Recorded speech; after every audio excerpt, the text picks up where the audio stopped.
Hi friends, ఎలా ఉన్నారు? బాగున్నారా? ఇవాళండి నేనైతే స్వీట్ కార్న్ రైస్ అయితే చేస్తున్నానండి. ముందుగా అయితే ఇలా మొక్కజొన్న పొత్తులు స్వీట్ కార్న్ తీసుకున్నానండి. దీన్ని అయితే ఇలా ఒలుచుకొని బాయిల్ చేసుకున్నాను. శుభ్రంగా బాగా బాయిల్ అయిందండి. ఇప్పుడైతే ముందుగా స్టవ్ వెలిగించుకొని 2 స్పూన్ల ఆయిల్ అయితే వేసుకున్నాను. ఎల్లుల్లిపాయ అయితే చిన్న చిన్నగా కట్ చేసుకున్నానండి. ఇగండి 2 ఉల్లిపాయలు అయితే కట్ చేసుకున్నాను. మీడియం సైజు 2 ఉల్లిపాయలు, 2 పచ్చిమిరపకాయలు కూడా కట్ చేసుకున్నానండి. ఇవైతే బాగా ఫ్రై అవ్వాలి. మన దగ్గర క్యారెట్ ఉన్నా టమాటా ఉన్నా వేసుకోవచ్చండి, చాలా బాగుంటుంది. ప్రస్తుతానికైతే నేను ఏమీ వేస్తలేదండి, టమాటా సాస్ ఉంది, అందుకని ఇంకా టమాటా కానీ క్యారెట్ కానీ ఏమీ వేస్తలేదు. అయినా ఎంత బాగా వస్తుందో చూడండి.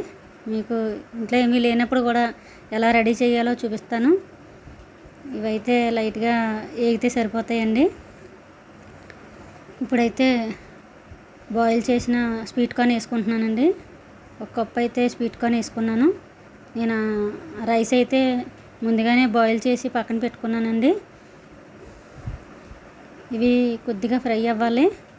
ఈ స్వీట్ కార్న్, ఆనియన్, పచ్చిమిరపకాయ కూడా బాగా కొద్దిగా ఫ్రై అవ్వాలండి. ఇవ్వండి, ఇప్పుడైతే నేను మిరియాల పొడి వేసుకుంటున్నాను. మనకు కావాల్సినంత వేసుకోవచ్చండి. నేనైతే సరిపడా వేసాను.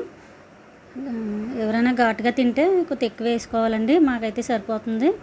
గరం మసాలా కూడా వేసానండి, 1 స్పూన్ గరం మసాలా, ఒక స్పూను మిరియాల పౌడర్ కూడా వేసుకున్నాను. ఇప్పుడైతే ఇది బాగా కలుపుకొని కొద్దిగా ఫ్రై అవ్వనివ్వాలండి.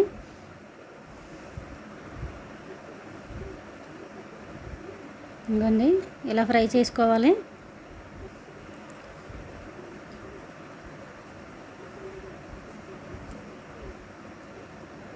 ఇప్పుడైతే నేను టమాటా సాస్ వేసుకుంటున్నానండి. నేను టమాటా వేసుకోలేదు కదా, క్యారెట్ కానీ టమాటా కానీ ఏమీ వేసుకోలేదండి. అందుకే నా దగ్గర సాస్ ఉంది, సాస్ మాత్రమే వేసుకుంటున్నాను. ఇది అయితే లైట్గా ఫ్రై అవ్వాలండి, సాస్ కూడా లైట్గా ఉడకాలి. ఇప్పుడు ఇది బాగా మగ్గాక ఇప్పుడు రైస్ అయితే వేసుకుంటానండి.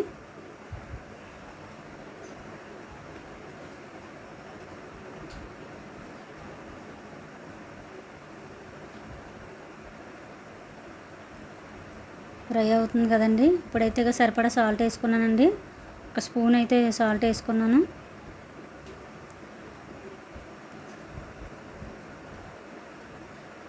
ఇప్పుడు దీన్ని బాగా కలుపుకొని రైస్ అయితే ఉడికించి పక్కన పెట్టుకున్నాం కదా, ఇప్పుడు రైస్ వేసుకోవడమేనండి. మనకు కావాల్సినంత సరిపడా, దీనికి సరిపడా రైస్ అయితే వేసుకోవాలి. ఇదిగోండి రైసు. ఇప్పుడైతే రైస్ వేసుకుంటున్నాను. ఇప్పుడైతే దీన్ని బాగా కలుపుకోవాలండి. అన్నీ వేసుకున్నాం కదా, పిల్లలు చాలా ఇష్టంగా తింటారండి. ఖచ్చితంగా మీరు కూడా ట్రై చేయండి. ఎలాగా వచ్చిందో చెప్పండి కామెంట్ రూపంలో. చాలా బాగా వస్తుందండి. మీరు కూడా ట్రై చేస్తే చాలా బాగా వచ్చిందని కామెంట్ రూపంలో చెప్తారు. ఇదిగోండి ఎలా వచ్చిందో చూడండి.